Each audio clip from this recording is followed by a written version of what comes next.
7 आसमान और 7 ज़मीनों के बारे में आज की इस वीडियो में कुछ ऐसी जानकारी आपको देंगे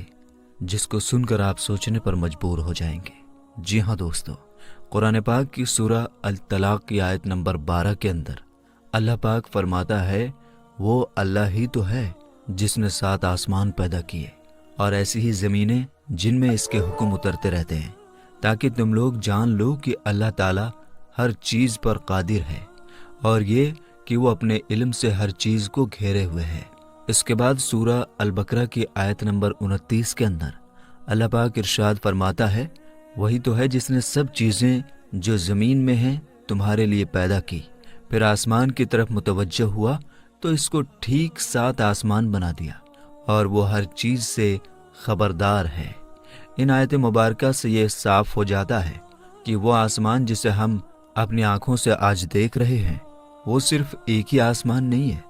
बल्कि इसी तरह के और इसी से मिलते जुलते 7 आसमान या कायनातें मौजूद हैं जो हमारी नज़रों और सोच से भी बहुत दूर हैं। बिल्कुल इसी तरह से 7 ज़मीनों के बारे में भी बताया गया है, जो एक अक्लमंद इंसान के दिमाग में ये सवाल ज़रूर पैदा कर सकता है कि एक के ऊपर एक 7 आसमानों और 7 ज़मीनों का मतलब क्या है। क्या वाकई हमारी इस दुनिया के जैसी और भी कई दुनिया आबाद हैं जहाँ पर इंसानों जैसी या कोई भी और मखलूक रहती है और यहाँ पर अल्लाह ताला के अहकामात भी नाजिल होते हैं जो कि हमारी इस दुनिया से बिल्कुल अलग हैं, या फिर इससे मुराद ज़मीन के चारों तरफ मौजूद कुदरती लेयर्स हैं जैसे कि ट्रोपोस्फेयर, स्ट्रेटोस्फेयर, मेसोफेयर, थर्मोस्फेयर या ज़मीन का कुदरती मैग्नेटिक फील्ड या फिर ओजोन लेयर वगैरह हैं जो कि हमारी ज़मीन को हर वक्त आसमान से आने वाले ख़तरों से बचाती हैं और ज़मीन पर इंसानों को ज़िंदा रखने के लिए बहुत ही ज़रूरी हैं। जहाँ तक आसमानों की बात है तो इस बात में कोई शक नहीं कि 7 आसमानों का मतलब हमारे आसमान जैसे 6 और आसमान भी हैं, जिसके बारे में साफ तौर पर कुरान पाक में कई जगह बताया गया है। कुरान पाक में 250 से ज़्यादा जगह पर आसमान के बारे में बताया गया, जैसा कि सूरह अन-नबा की आयत 12 के अंदर अल्लाह पाक इरशाद फरमाता है, और हमने तुम्हारे ऊपर 7 मजबूत आसमान बनाए। बिल्कुल इसी तरह से सूरह बनी इसराइल की आयत नंबर 44 में अल्लाह पाक ने फरमाया, 7 आसमान और ज़मीन और जो मखलूक उनमें है सब उसी की पाकी बयान करते हैं और कोई भी शय ऐसी नहीं जो उसकी हम्द बयान करने के साथ उसकी पाकी बयान ना करती हो, लेकिन तुम लोग उन चीज़ों की तस्बीह को समझते नहीं। बेशक वो हुक्म वाला बख्शने वाला है। यानी कि खालिक कायनात ने सिर्फ एक नहीं बल्कि 7 कायनातें बनाई और इन्हीं कायनातों के अंदर ज़मीन की तरह की ही कई ज़मीनें मौजूद हैं जहाँ पर कई नामालूम मखलूक़ात आबाद हो सकती हैं, जैसा कि हज़रत आदम अलैहिस्सलाम के ज़मीन पर आने से पहले ज़मीन पर जिन्नात आबाद थे। इसके अलावा नबी पाक सल्लल्लाहु ताला अलैहि वसल्लम का सफ़र मेराज इस बात का पक्का सबूत है कि जब अपनी जन्नती सवारी बुराक पर सफ़र करते हुए हज़रत जिब्राइल अलैहिस्सलाम के साथ तमाम आसमानी रास्तों को आप सल्लल्लाहु ताला अलैहि वसल्लम ने पार किया, जिसके अंदर 7 आसमान भी शामिल हैं। आपने पहले आसमान पर जिसका नाम रक़िया है और ये दूध से भी ज़्यादा सफ़ेद है, यहाँ पर हज़रत आदम अलैहिस्सलाम से मुलाकात की। फिर दूसरे आसमान पर जिसका नाम फ़ैदून या माउन है और ये ऐसे लोहे का बना है जिससे रोशनी की किरणें फूटती हैं, यहाँ पर हज़रत ईसा और यहया अलैहिस्सलाम से। जबकि तीसरे आसमान पर जिसका नाम मलकूत या हारियून है और ये तांबे का बना है, यहाँ पर हज़रत यूसुफ अलैहिस्सलाम से। चौथे आसमान पर जिसे ज़ाहिरा कहते हैं और ये सफ़ेद चांदी से बना है, यहाँ पर हज़रत इदरीस अलैहिस्सलाम से। पाँचवें आसमान पर जिसे मजीना कहते हैं और ये सुर्ख सोने का बना है, हज़रत हारून अलैहिस्सलाम से। छठे आसमान पर जिसका नाम खालिसा है और ये चमकदार मोतियों से बना है, यहाँ पर हज़रत मूसा अलैहिस्सलाम से। और सातवें आसमान पर जिसका नाम लाबिया या दामिया है और ये कीमती पत्थर यानी सुर्ख याकूत से बना है, यहाँ पर हज़रत इब्राहिम अलैहिस्सलाम से मुलाकात की। और इसी जगह पर बैतुल मामूर भी मौजूद है, यानी कि ज़मीन पर मौजूद खाना काबा की ही तरह का एक और काबा जिसका हर वक्त 70,000 फरिश्ते तवाफ़ करते हैं, और जो एक बार इसका तवाफ़ कर ले इसकी दोबारा ज़िंदगी भर बारी नहीं आती। इन्हीं 7 आसमानों के ऊपर जन्नत और जहन्नुम मौजूद हैं, और जन्नत का हर दर्जा एक सितारे की सूरत में मौजूद है। इसी तरह जहन्नुम के भी 7 दर्जे हैं, यानी कि 7 सितारे या प्लैनेट। इसके ऊपर सिदरतुल मुंतहा यानी कि बेरी के दरख्त भी मौजूद हैं, जो कि हर मखलूकात की हद है, और इससे आगे कोई भी मखलूकात अगर बढ़ना भी चाहे तो वह जलकर खाक में बदल जाएगी। लेकिन अल्लाह के रसूल सफ़र मेराज पर इससे भी आगे तशरीफ़ ले गए, और हज़रत जिब्राइल अलैहिस्सलाम इस दरख्त के पास ये कहकर रुक गए कि ए अल्लाह के रसूल, ये मेरी हद है, अगर मैंने इससे एक कदम भी आगे बढ़ने की कोशिश की तो मेरे पर जल जाएंगे। सिदरतुल मुंतहा के ऊपर अल्लाह ताला का अर्श मौजूद है, जो कि ज़मीन और आसमान या इस पूरी कायनात को घेरे हुए है। क़यामत के रोज़ हर जिंदा चीज़ को फना होना है,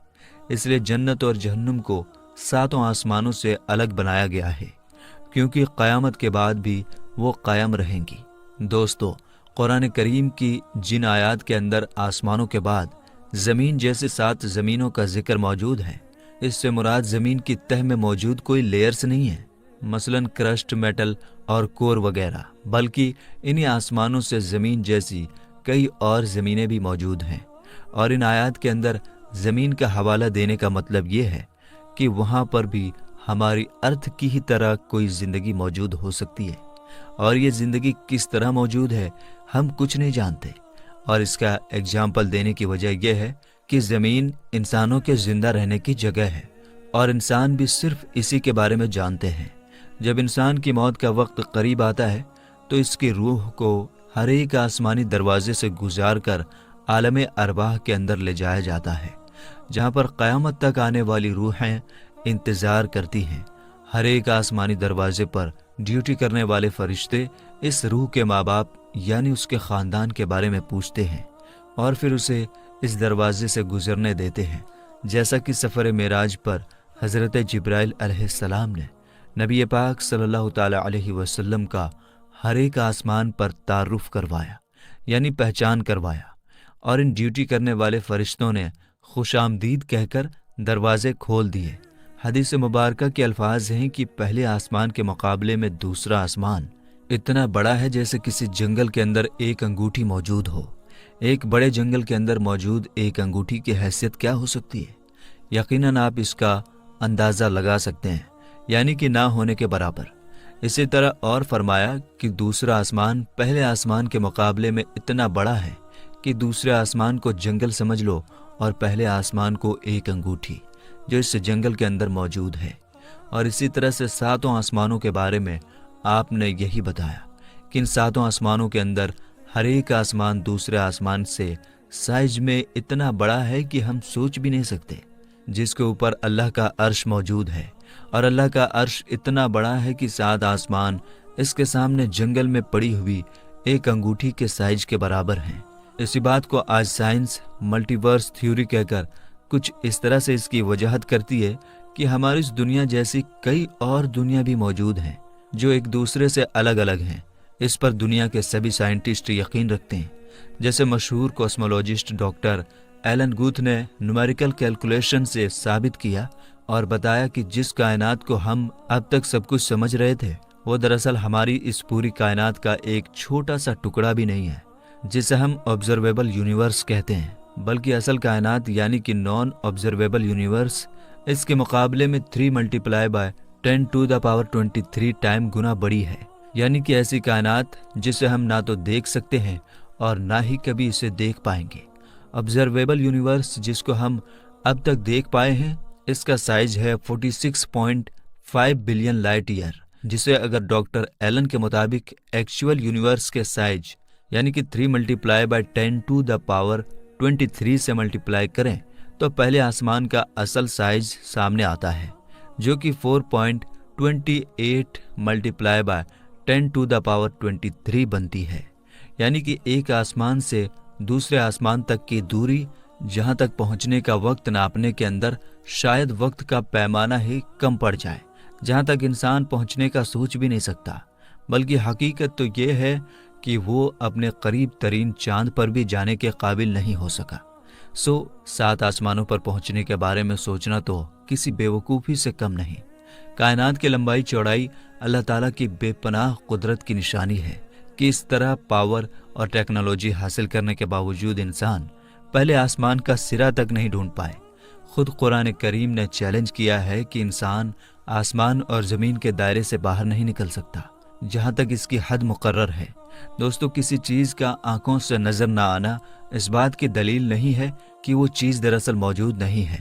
کیونکہ ہماری اس دنیا کے اندر بھی بہت ساری ایسی چیزیں ہیں جنہیں ہم نہ تو دیکھ سکتے ہیں اور نہ ہی چھو سکتے ہیں، لیکن وہ حقیقت کے اندر موجود ہیں، اور ہم ان چیزوں کو صرف اس لیے مانتے ہیں کہ یہ ہماری یقین کرنے کی چیزیں ہیں اور اس سے ہم انکار نہیں کر سکتے۔